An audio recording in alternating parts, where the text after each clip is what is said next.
Welcome to Renewable New Mexico, a program about the people and companies that make our state an epicenter for renewable energy innovation. My name is Shawn Wells and I'm your host, and today's title is Renewable Energy is Hot. And to help us explore that topic, we have an expert, Chuck Markin. Chuck is a professional solar installer working in the industry since 1979. Thank you so much for being here today, Chuck. Pleasure, Shawn. Well, I'm going to kick it off with the basic question. What brought you to New Mexico? I didn't have any choice. I was born here. A hostage. Love it. Born and raised. So you grew up here in New Mexico? Oh, yeah. Grew up in Albuquerque and a little bit of time in Los Alamos. Okay. My family's been here for generations. So what spurred on your interest in renewable energy?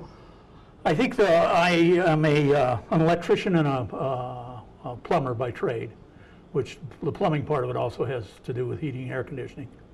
And I was exploring a lot of this, going to school in the 1970s, and ended up picking up a book by Bill and Susan Yonda, which was a solar greenhouse book.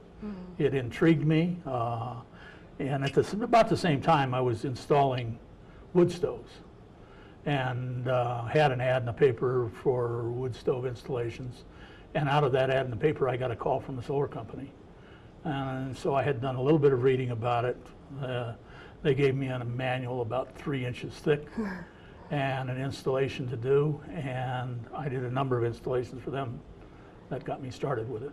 At that time, was there an interest in solar energy concerns, or was it kind of a cutting edge thing that you were exploring? Well, it was the tail end of the Jimmy Carter administration, and he was a big proponent of solar energy. And he had put a solar water heating system on White House, which was subsequently taken down by a later president, or administration, I should say. It wasn't the president. I don't think presidents get up on a roof. But he was a proponent of that, and that was the start of solar tax credits, where there was rebates or incentives given from the government for the installation of solar equipment. So that started with Jimmy Carter, and it grew in the early 1980s. Okay. And what kind of projects are you involved in that really bring out your passion for solar energy? I think that it's always been that my passion in it has been in education. Okay. Although the companies I've been involved with have installed and or serviced beyond 10,000 solar systems. And I am, by training and experience, a tradesperson, being an electrician and a plumber. Early on in solar, I became interested in training other people, and actually started doing it in 1982. And as I finished my career here, which I'm about half retired right now, training, education, writing, those are the main things I do today. In the vein of education, can you've said that you described yourself as a solar installer, and then we talked a little bit about breaking that down into water heating and photovoltaic. Can you talk a little bit in layman's terms about what that would mean for a consumer? Well, the solar water heating is a very old, and it's a relatively simple technology. And very cost effective to compare. With the right tools, you and I could go down to a home center today and get the material and build a solar water heater tonight, tomorrow. Let's do it. In a garage. Well, we've done that in workshops before. Photovoltaics is a very high-tech end of the industry. It takes $10 million to get into the manufacturing of photovoltaic cells. It's all clean room stuff. It's much more related to the computer industry.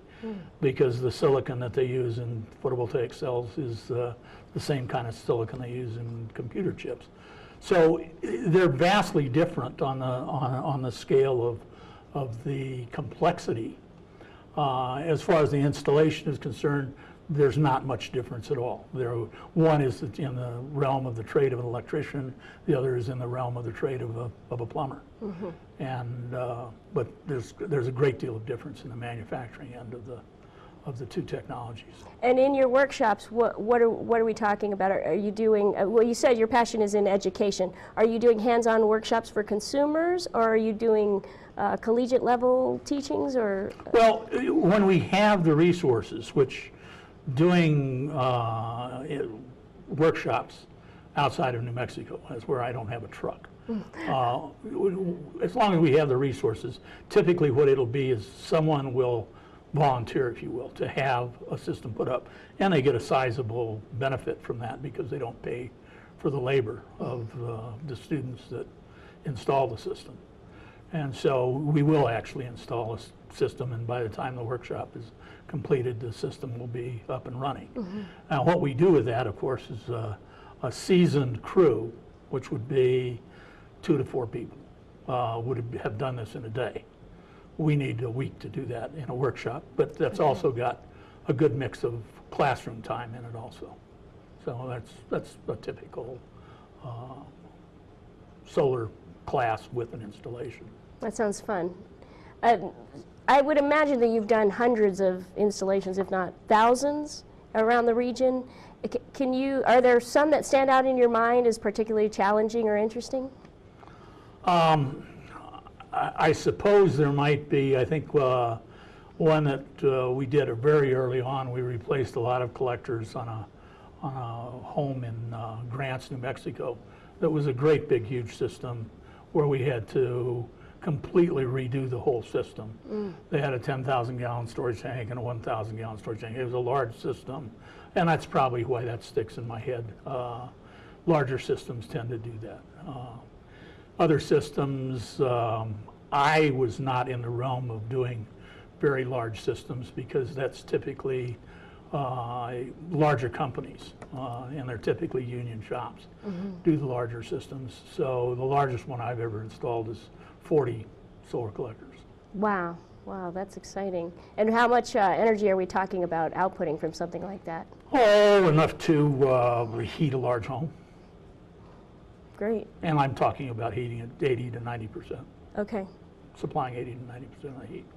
Why do you think New Mexico has been and continues to be such a rich source of solar and renewable energy? Well, we have a couple of things going. Number one is the climate.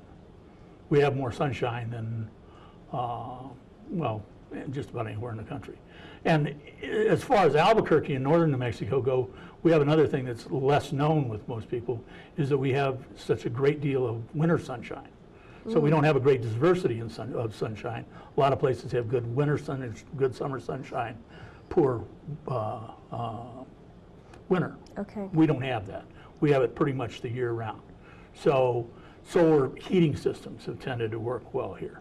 But all of solar gives it a balance that we have good sunshine year round. We've also had a political situation that has favored solar a great deal. We have policymakers in the state that realize it's something that's, it's a heritage almost of using solar energy here in New Mexico, which goes back to ancient times, prehistory of the ancient Pueblo tribes using solar energy, passive solar. Well, you seem like you're a wealth of information in a lot of different streams. What would you like to convey to someone? What kind of message would you like to leave? Go put a solar system on your house. And would you recommend one over the other if someone's tentative? A photovoltaic versus a water heater system? Well, some of that might have to do with your budget. If you've got a smaller budget, you probably would be more limited to a solar water heating system. So no excuses. Get the water heater on there. Larger budget photovoltaics is, well, it's the way most people are going today.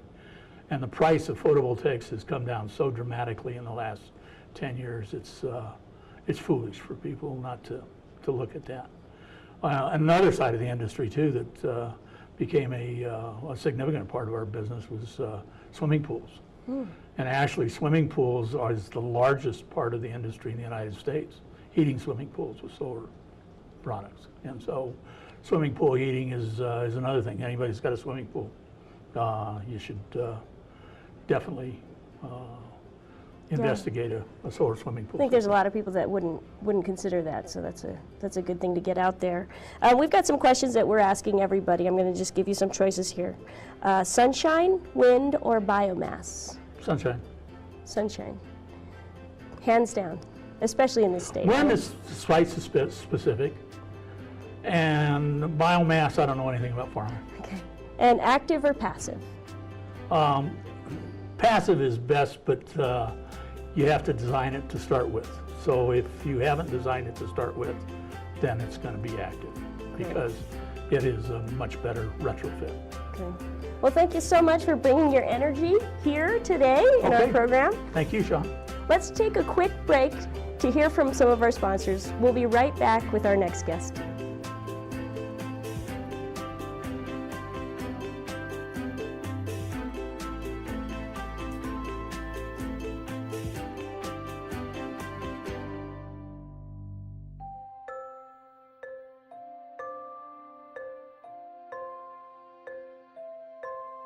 My name is Sean Wells and I'm your host.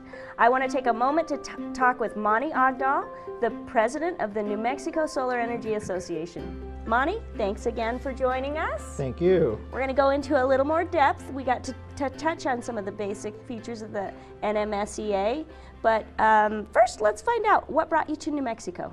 Well, I was born north of here, directly in Montana on a cattle ranch, powered by a wind generator, which was in those days renewable energy, the only renewable energy. I had lots of power for our ranch, so I grew up with it and had to go up and crank the wind generator out of the lightning storm and things like that. So that got me started. I went around the world in different aspects of Navy and electronics and Boeing and all that stuff. And at a certain point, I had come through New Mexico previously and kind of got a little bit enchanted. And then the renewable energy started off with the Carter administration and kind of died. And after being in California for a while, I was again enchanted by coming to New Mexico. And that's what led me here, primarily because of lots of sunshine, great scenery, a political system that was workable, and primarily to learn more about getting hands-on into solar in electric and solar in thermal. And you did that. I did that. Just I came and dived in, and I got here with our family, and the first thing I did was go to the community college and take a course in alternative fuels, which then led me to a teaching job there at that time, teaching electronics, which was my profession, and also working in, because they weren't too open to doing renewable solar at that point. So I worked that into the extra classes, and that was my start. And then from there went and moved out of town to set up hands-on doing my own systems. And then discovered this organization called New Mexico Solar Energy Association, and went to their first conference and talked too much, and they recruited me. So from there on, I've been a board member starting in the early 90s through to today. And now, if you come to enough meetings, you end up being the president. And as president, what are your responsibilities or activities? Well, responsibilities are simply to, and of course our organization is a nonprofit, 501c3, and that entails education of youth and adults. So we do ventures to schools, doing education programs on call, so to speak. We do thousands of students each year through those programs around the state. We have chapters around the state also that help us. And that then has led us to a program that is pretty stretched out for one-on-one. And so that's kind of where we're looking to the future to expand. So I know you guys have a lot of irons in the fire with projects, including this program. Mm-hmm. What other kind of projects are you working on that are really exciting? Well, along that same line, we have what's called the Sun Chaser program, which I kind of covered a little bit. And that's the program that is the overall program of education that we also do special events. We have solar fiestas and also collaborate with other organizations. Well, can you explain what a solar fiesta is? A solar fiesta, yes. That's kind of got the New Mexico flavor. That's an organization or a setup whereby we do our education programs, and we invite professionals from all over the state and out of the state as well, and businesses that are related with renewable energy, and they present their wares, they do workshops. So it's a very good first-time education program for many people. Mm-hmm. And that's how we get the word out at those. And from there, essentially an expo. It's an expo. It's an expo for consumers, families, professionals. It's for everyone, really. It's for professionals. Some of the workshops are very high level. We have different levels of workshops.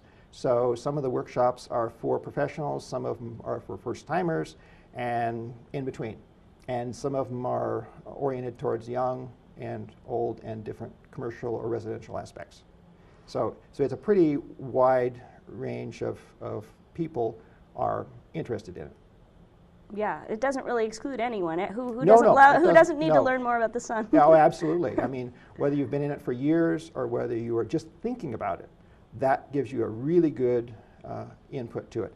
And from there, we're now collaborating with community colleges to collaborate that program, to expand it into education. Because a lot of the community colleges now, unlike when I first started, now have renewable energy programs, not only in New Mexico, but outside of this area.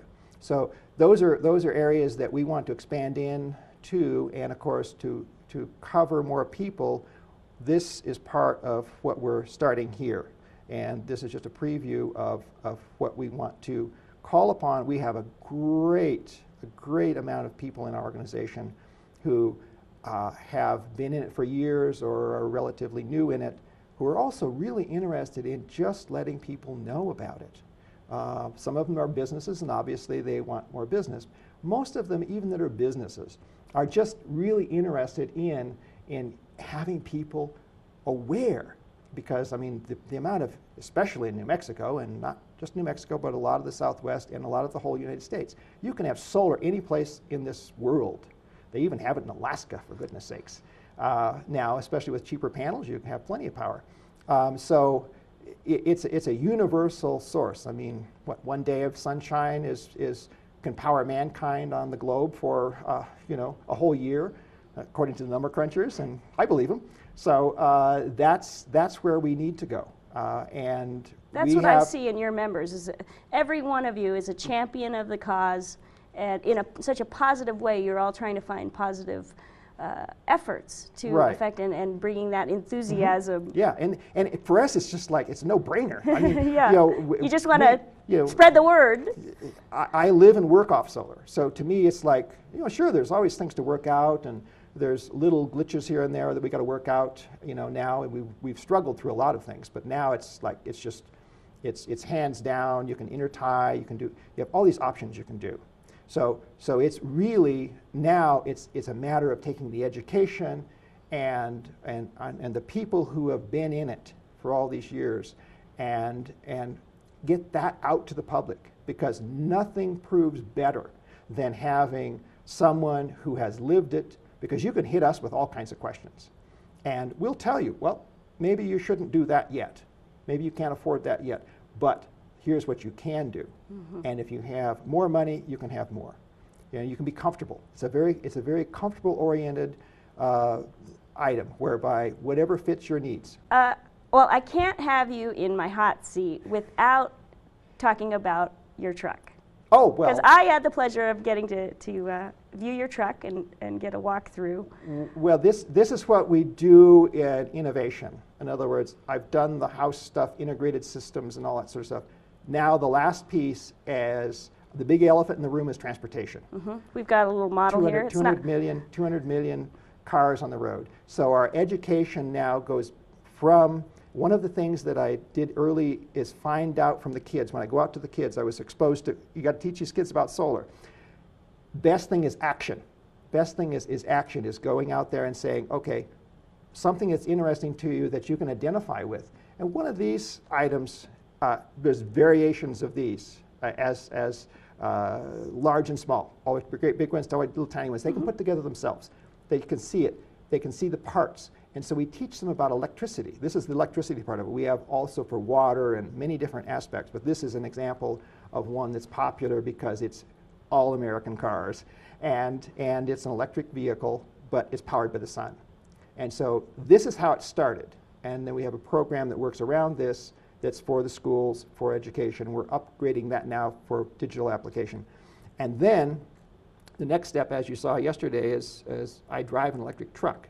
And so that then will be the next level of education, because I started kids out on this, and they're now junior high. So they're not interested in these anymore. But they might be interested in an electric sports car or electric truck. So, and that's how we started. And of course, we're not limiting this to just the little kids. It's also for big kids. So the point being is that we will have a website that people can go to and find out what works for them for which part of the education that they're most interested in. And I love the car concept because unlike a house where people have a hard time grasping the returns, a car, it gets you from here to there, and nobody wants to pay for gas right now, especially now. And so being able to put all the pieces together and say, this makes sense. Right. Its payback also ties into helping PV sales, because the payback, if you plug a car into your PV, you get paid back a lot quicker than you do if you wait for the power company to pay you back. So the payback on it, besides just having convenience. Well, thank you so much. We need more time to cover more ground, but that was wonderful. Thank you for being here today. Well, thank you very much. That's our program. Thank you for watching, and be sure to join us next week for another episode of Renewable New Mexico. Until next time, this is Sean Wells reminding you, we are all solar powered.